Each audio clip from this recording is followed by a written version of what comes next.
we just hang out. Like, watched Harry Potter, actually. Yeah, we watched Harry Potter. That's part of hanging out. Matthew's living with Juan now. He's grown his hair and looks really well. It's been 3 years since we first met on a military base in Syria. Longer still, since he was forced to appear in the ISIS propaganda film. My message to Trump, the puppet of the Jews. Allah has promised us victory and has promised you defeat. A 10-year-old American boy featured in a new ISIS propaganda video threatening the United States and President Trump. Designed to capture the attention of America and Americans.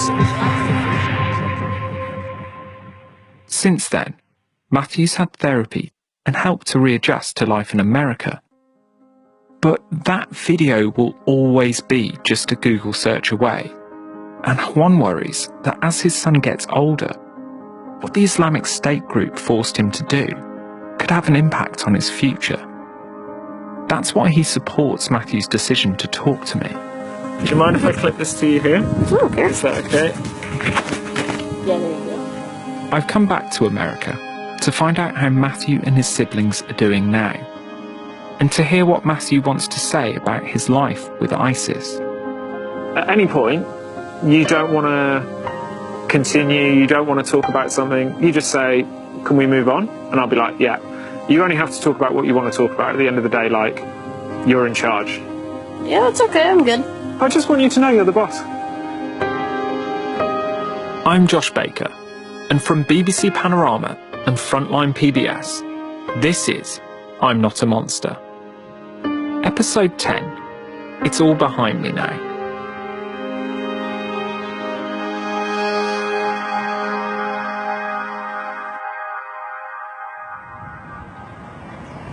You good? Yeah. So, just to begin with, do you remember when you first arrived in Raqqa? When we first arrived in Raqqa, we were in the city.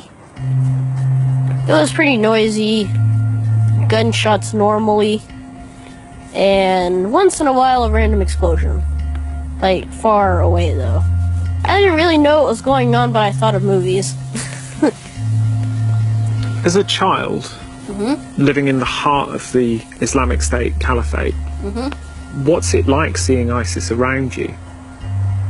Normally, when you're talking to someone, you don't necessarily have to really think about what you're saying. But it's like thinking of someone that basically has your life in their grasp. Say one wrong thing and they could easily just kill you. I have to remind myself that the boy sitting in front of me is still only 13. I'm struck by how considered Matthew is. Before this conversation, I spoke at length to child welfare experts, an independent clinical psychologist, to Juan.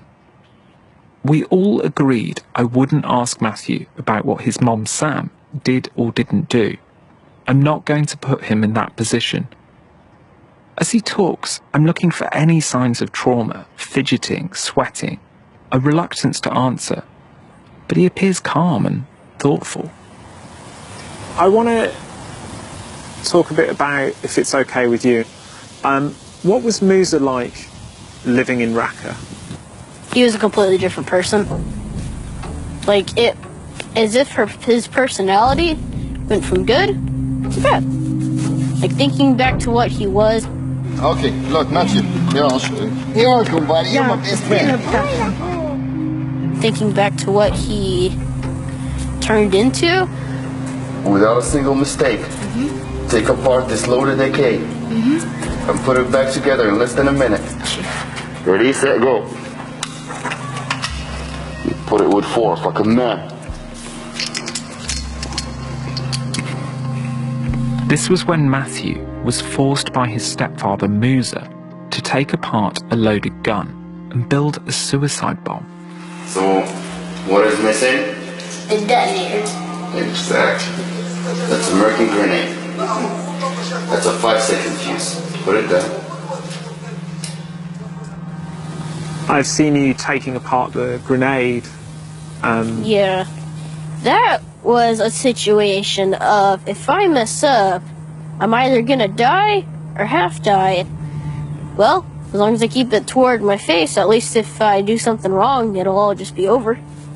And how did you feel when he was asking you to do that? Stressed. Very, a lot of pressure. So how did it come about? Did he come to you and say, I want you to make this video, or...? No, he didn't say, I want you to. He's like, you're gonna do this. Yeah, he was like, you're gonna do this, and you'll get to go on with your day. That's how he would do it. And he said if you didn't, then I either wouldn't feed you, or I would, like, do something random. I don't know.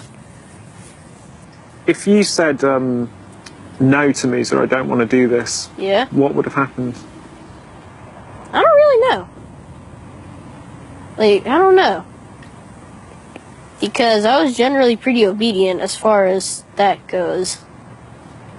Like, at that point, I could already tell that he was starting to lose it. He was mentally unstable. Was he ever angry towards you? More than enough. Do you feel comfortable telling me what he would do, or would you rather not? I'd rather not. That's okay. It was pretty bad. Yeah? Yeah. Do you want some water? Yes. That would be nice. We can get you some water. Do you want water or Coke?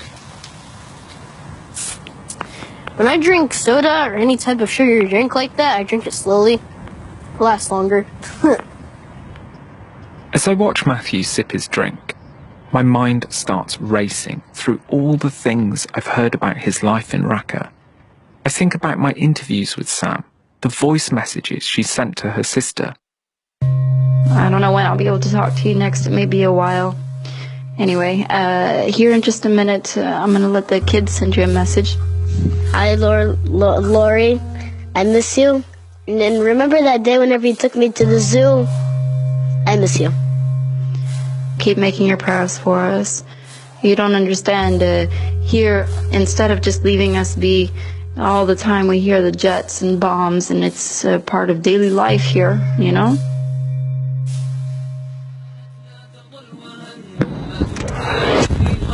It was as Raqqa was being destroyed that ISIS forced Matthew and Aham, the young boy Musa and Sam bought as a slave, to appear in the propaganda video. Aham told me that he didn't like that day very much. No, he didn't like it. I just wanted to go on with my life. Just wanted to get back home, do my thing. You know, some people will have only seen the ISIS propaganda video of you. What was it you would want people to understand? That not all kids actually want to do that. That a lot of times they're forced. Sounds like you worked out that you had to do this to keep going. Yeah. If you're happy to talk about it, can you tell me about the day that Musa died? I was happy because I didn't like him. Obviously. I don't think I should have been because a person died, but I was. We were all crying out of joy. After more than 2.5 years, the family finally found a way out of ISIS territory.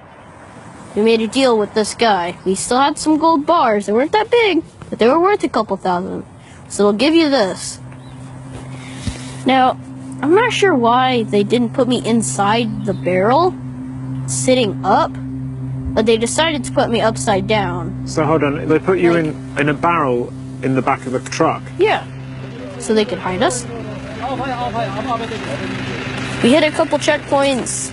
It was pretty scary because then I got nervous and I had to just not move or even make a sound. I had to slow my heartbeat down because of how I was sitting. What would have happened if ISIS had found you? We would just all get killed. It was just that simple.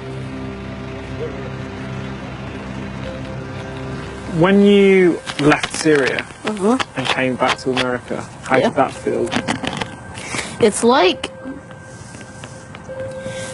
like being in tight clothes or tight socks and shoes all day and then just taking it off and just feeling nice and just chilling in a hot bath. That's what it felt like. Like sweet relief. It felt good. Felt good to finally be back.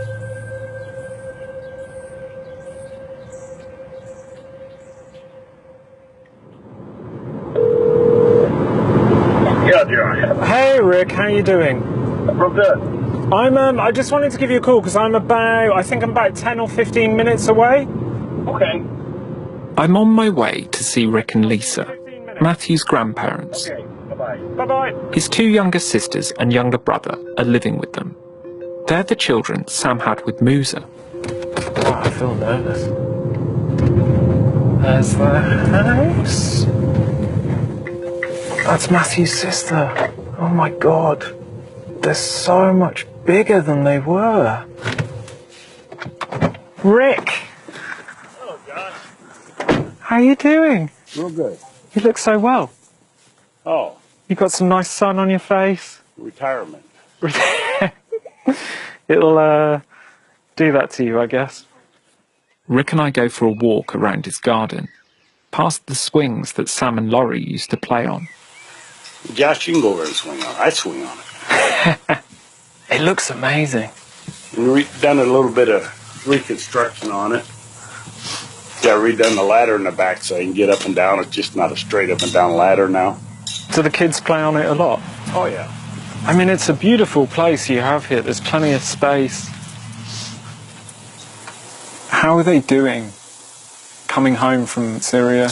I'll give you a story. 4th of July. Rick tells me he'd just put the children to bed when the neighbours started letting off fireworks to celebrate Independence Day. I gotta go check on these kids. The two little ones, they were fast asleep. But he says the oldest was wide awake. She thought they were being bombed. She had her head covered up in bed, crying. Wow. And I brought her out here. She sat out here for quite a while watching. She got used to them. She thought they were really neat once she learned what they were. And we heard a couple gunshots off in the distance, rifle shot. And she said, now them are not fireworks, them are guns. She knew the difference right away. And how old is she? She was 6. At 6 years old, she knows what gunshots sound Yeah. like compared to fireworks. And I thought that was very sad.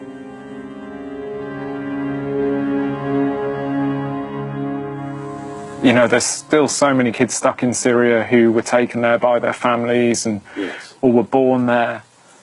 And I guess what's incredibly rare and lucky about these kids is they are going to get a second chance. And try to have a halfway normal life.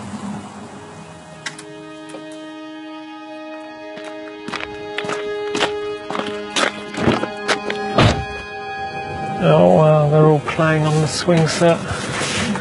Rick's pushing the kids. That's so cute.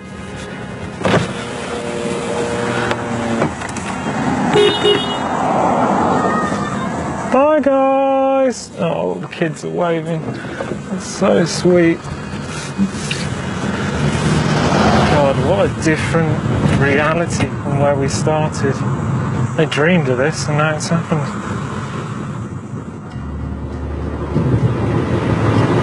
I find myself at points as I was sat there talking to the kids and Rick and Lisa really struggling because, you know, I couldn't help think about the choices that their father had made and some of the choices that Sam had made. It's great that they're home, but this is in some ways just the beginning.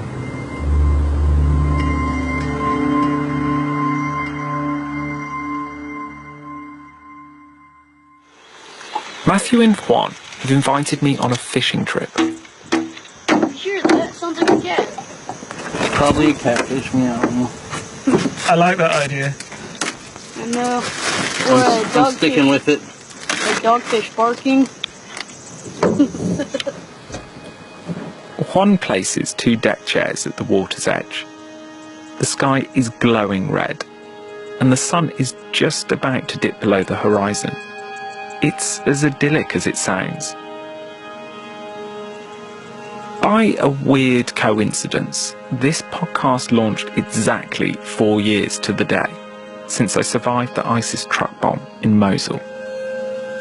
It was because of that I was shown the video of a young boy being forced to build a suicide bomb. And here I am, on a fishing trip with the same boy.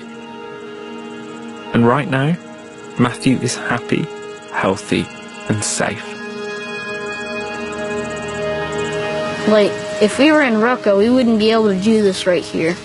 Like, talking, just chilling out. We wouldn't be able to do that. They always said, one day you'll be back home, one day you'll be back home, but never happened. So I was like, yeah, I'm just never coming home.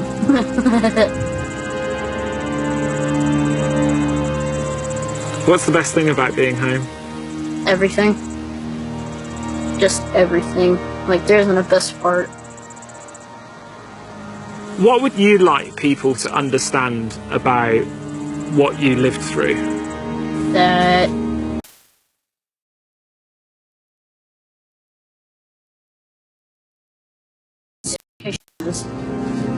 we'll always get through it. It all happened, and it's done. It's all behind me now.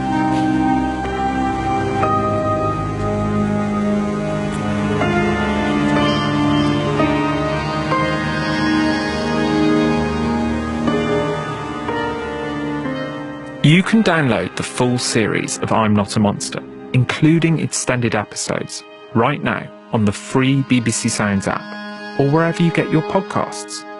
It was written by me, Josh Baker, and Joe Kent. We produced it together with Max Green. Lucy Sullivan is the production assistant. Sam Slater, the composer. It was mixed by Tom Brignall, and the editor is Emma Rippon. It's time to hear what you think of the BBC World Service in Over to You. This week, over the past 2 weeks, there have been a number of programming changes following the news of the death of His Royal Highness the Prince Philip, Duke of Edinburgh. We hear listeners' comments on whether the BBC World Service got the balance right, and the senior commissioning editor answers accusations that coverage was excessive. I'm Rajan Datar, and this is Over to You. The announcement from the palace of the Duke's death was first made at 1100 hours GMT on Friday the 9th of April. The news broke on the World Service during an edition of The Fifth Floor. But as Over to You listeners have pointed out, this significant moment was disrupted by what appeared to be a series of technical difficulties. And we need to keep on taking protection measures. This is the BBC World Service. We are interrupting our programs to bring you the latest news from the BBC. I am now joined from our newsroom. Instead of a correspondent on the line, there was just silence. And after just under 10 seconds, the Fifth Floor unexpectedly returned to where it left off. I was speaking earlier to BBC Mundo contributor Paula Molina talking to me from... The programme then ran as normal for another 3 or so minutes. As I was telling you earlier, we are interrupting our programs to bring you the latest BBC news. We are going to be joined now. But again, there was only silence. 20 seconds of it before we heard this. I've got WS Royal's Prince Philip programme, Obit running order. You're listening to a programme on the BBC... Now, this was all noticed by, amongst many others, listener Terence Bramble in Italy, who joins me on the phone now. Hello, Terence. Hello, how are you? Very well, thank you. So tell me, what did you think of that? Well, I was holding my breath. I think, what on earth's going on? This is big news. And then the actual announcement of the death of the Duke of Edinburgh was caught midstream, I think, in a programme which sort of somewhat shocked me. And rather than sort of being broken in as you go along and saying, we're sorry to announce the death of His Royal Highness the Prince, the Duke of Edinburgh, or something like that, I don't know. And I thought this is just so unlike the World Service, so unlike the BBC, who we do know is an exemplary broadcaster, and it was just rather off-putting and disturbing, really, to have that, from my perspective anyway. Terence Bramble in Italy, thank you very much indeed for joining us. Not at all, Roger, and thank you very much for having me. Well, we asked the BBC's operational team what happened, and in a statement they told us... With live radio, there can sometimes be operational issues, and unfortunately that was the case here. However, it was quickly rectified, and the coverage on the World Service of the death of the Duke of Edinburgh was of strong quality and breadth. Decade after decade, no one was closer to the British monarchy, no one mattered more to the British monarch than Prince Philip, Duke of Edinburgh. The Duke had returned to Windsor Castle on March the 16th after spending a month in hospital, his longest ever stay.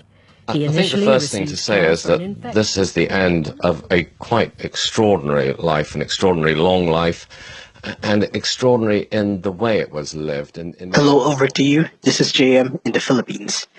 I think the coverage of Prince Philip's death last April 9 may be a bit excessive, especially for someone who is not living in a Commonwealth country.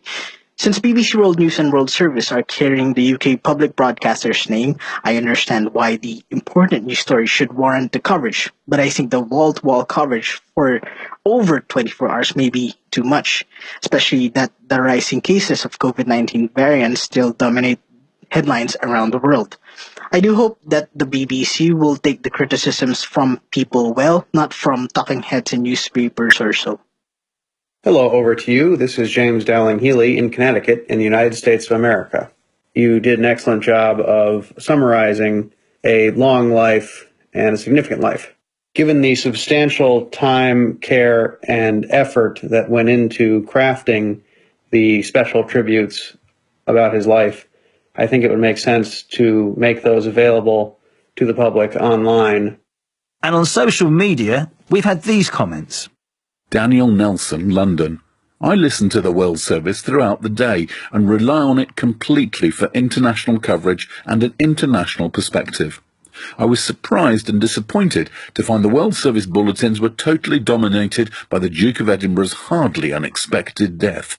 The excessive coverage was a ridiculous overreaction. Never were the words, "now for some other news," so gratefully received. Ashish Basu, Canada. I have been glued to coverage by the BBC World Service all day and am in awe of Prince Philip, from his naval service to conservation initiatives and his deep love for the Queen. Vireda, New Mexico, US. Just wanted to respectfully say that I listened to 2 different news hours, and it's mind-boggling that they were entirely consumed with the natural death of a 99-year-old. Where was the rest of the news, please? Yor, Accra, Ghana. The Life and Times of Prince Philip on the BBC World Service. If you didn't know much about him, this is a proper guide to knowing the man. Moving. Across all BBC TV and radio, including the World Service, the corporation has received over 110,000 complaints about its coverage, the most in the BBC's history.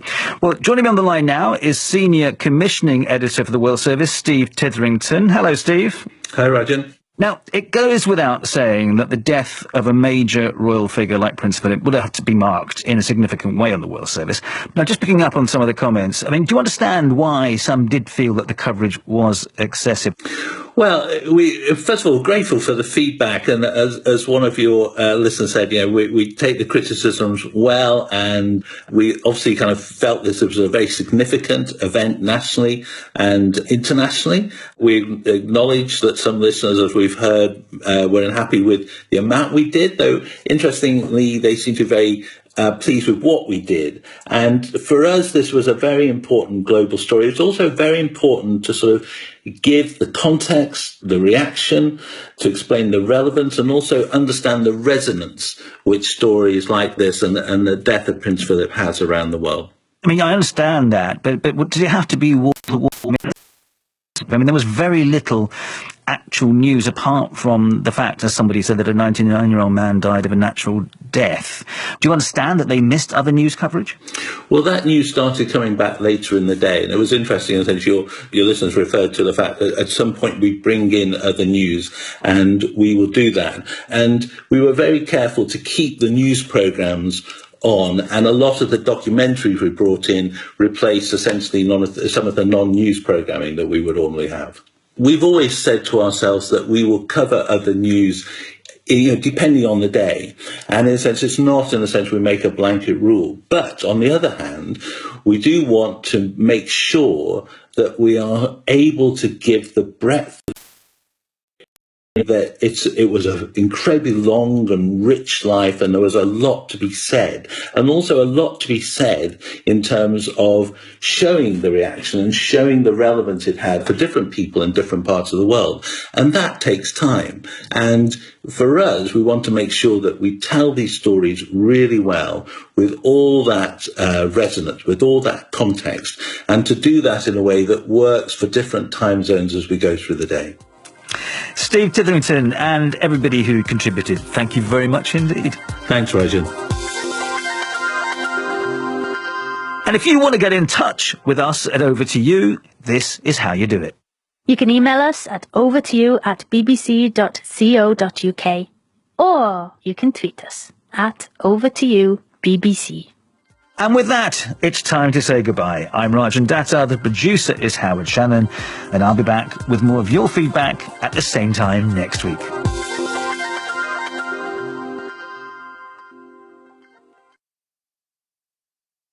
This is the BBC World Service with a new series, Dance Divas. Hi, that's me, Martha Wash. I suppose you could say that I know a thing or two about dance music. In this new two-part series, I'm going to celebrate the pioneering women of New York's underground scene, the overlooked women DJs, remixers, producers, and vocalists. So many women just didn't get any credit. Dance Divas at bbcworldservice.com/documentaries.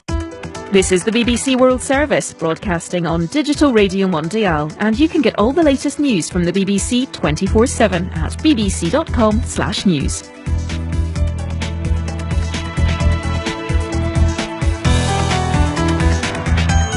The BBC and Digital Radio Mondiale.